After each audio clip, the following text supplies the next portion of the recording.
भारत का संविधान सौंपने के बाद अंबेडकर साहब क्यों रो पड़े थे? प्यारे मित्रों, अंबेडकर साहब इस बात को बहुत अच्छी तरीके से जानते थे कि हमारे जाने के बाद में, क्योंकि पढ़ी लिखी जो जनरेटिव थी, चालाक जनरेटिव थी, वो ब्राह्मणवादी थी, जानते थे कि हमारे जाने के बाद में संविधान को बदलने की कोशिश की जा सकती है, संविधान को बदलने की कोशिश की जा सकती है। ये ब्राह्मणवादी हमारे लोगों को जीने का सही हक नहीं देंगे, अत्याचार ये करेंगे। इसीलिए प्यारे मित्रों, डॉक्टर बी.आर. अम्बेडकर साहब ने अपने संविधान लिखने के बाद में उसमें ऐसा लोक लगा दिया कि राजनीतिक सत्ता में चाहे किसी की भी सरकार हो, कोई भी प्रधानमंत्री बने, वो भारतीय संविधान में छेड़खानी नहीं कर सकता। भारतीय संविधान में छेड़खानी नहीं कर सकता। भारतीय संविधान ने सभी को हक बराबर दिए थे। Doctor B R. अम्बेडकर साहब पे ब्राह्मणों का अत्याचार, उनकी कहानियों में तो आपने सुना ही है किस प्रकार से ब्राह्मण जातिवादियों का अत्याचार करते थे जातियों पे। Doctor B R. अम्बेडकर साहब संविधान सौंप दिया, लेकिन राजनीतिक सत्ता को ऐसा ताकतवर भारत के अंदर थी कि वो राजा बनाती थी उसको। राजनीतिक सत्ता राजा बनाती है, जो राजगद्दी पे बैठता है वो भारत का राजा कहलाता है। Doctor B R. अम्बेडकर साहब जानते थे कि राजा कोई भी आ सकता है, राजा कोई भी आ सकता है, मनवादी भी आ सकता है। वो अपने सिर्फ धर्म के लोगों को देखेगा, बाकी धर्म के लोगों को देखेगा ही नहीं, बाकी लोगों को, इंसान को देखेगा ही नहीं। इसीलिए डॉक्टर बी.आर. अम्बेडकर साहब ने अपने संविधान में सभी धर्मों के लिए, सभी इंसानों के लिए, सभी जातियों के लिए एक समान अधिकार लिखे, एक समान अधिकार लिखी। हर नागरिक को नागरिकता का बराबर अधिकार दिया, हर महिला को नागरिकता का हक अधिकार बराबर दिया भारत के अंदर, चाहे वो कितना भी छोटी जाति से बिलोंग करता हुआ इंसान हो, उसको हक डॉक्टर बी.आर. अम्बेडकर साहब ने अपने संविधान में नागरिकता का हक बराबर दिया।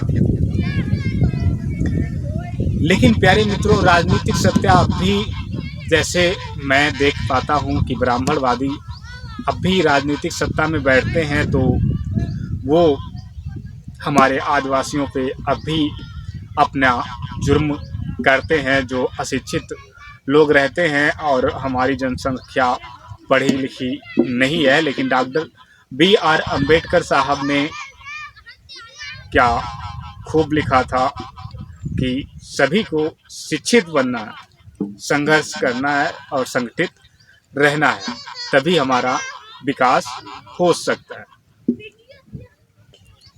ये भारत तभी महान शक्तिशाली कहलाएगा जब भारत का बच्चा बच्चा सारी जनरेटिव पढ़ लिख के तैनात हो जाएगा। Doctor B R. अम्बेडकर साहब ने अपने वर्ड यही कहते कि जिस दिन भारत का बच्चा बच्चा पढ़ लिख करके तैनात हो जाएगा, भारत एक देश महान शक्तिशाली बन जाएगा। भारत को अमेरिका से आगे जाने से भी कोई नहीं रोक सकता, लेकिन भारत की जनरेटिव आज भी ये मनवादी चाहते हैं कि सिर्फ हमारे धर्म के लोग पढ़े लिखें, बाकी धर्मों के लोग ऐसे ही रहें। लेकिन शिक्षा, डॉक्टर बी.आर. अम्बेडकर साहब ने जो कष्ट सहे, उनके बाद कोई भी बच्चा ने वो कष्ट नहीं सहा।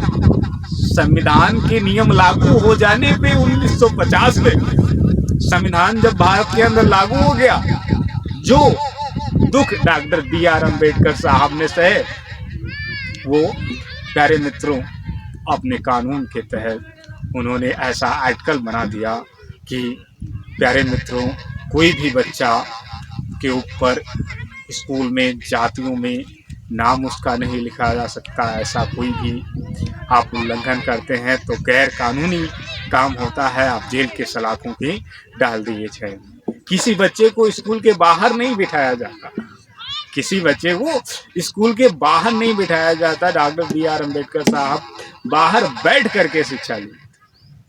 जानते हैं उनके बचपन की कहानी तो आपने सुनी ही है कि उनको टीचर अंदर नहीं घुसने देता था, पानी नहीं पीने देता था। आज तो आप जाते हैं सभी बच्चे, चाहे ऊंची जाति से हो, चाहे नीची जाति से, चाहे किसी भी जाति से बिलोंग करते हो, किसी भी धर्म से बिलोंग करते हो, सभी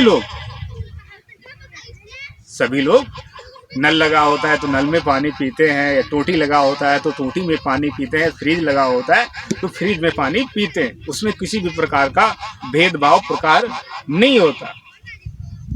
लेकिन डॉक्टर बी आर अम्बेडकर साहब रोए, लेकिन उसके बाद डॉक्टर बी आर अम्बेडकर साहब ने ऐसा लोक लगा दिया कि कोई भी राजनेता इससे छेड़खानी नहीं कर सकता है, क्योंकि राजनेता अनपढ़ भी हो सकता है और इतना जानकार नहीं हो सकता है, इतना जानकार नहीं हो सकता है। उसमें बढ़ने का ऑप्शन दिया गया लेकिन घटने का ऑप्शन नहीं दिया गया। बढ़ने का ऑप्शन दिया गया, घटने का ऑप्शन नहीं दिया गया। डॉक्टर बी आर अम्बेडकर साहब आज लोगों के बीचों में और लोगों के दिलों में छाए हुए और एक परमात्मा के समान, जिनको लोग भगवान की आस्था रखते हैं, लोग उनको पूजते हैं।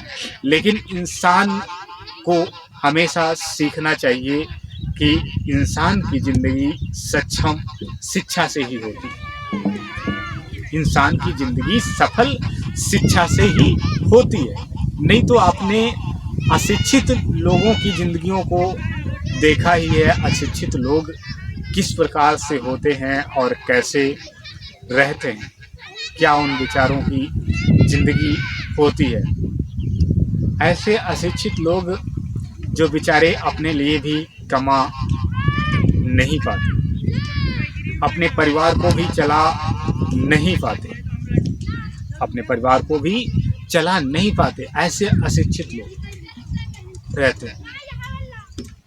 लेकिन डॉक्टर बी आर अम्बेडकर साहब के संघर्षों को देख करके आपको भी शिक्षा पे सबसे ज़्यादा इम्पोर्टेंट ध्यान देना,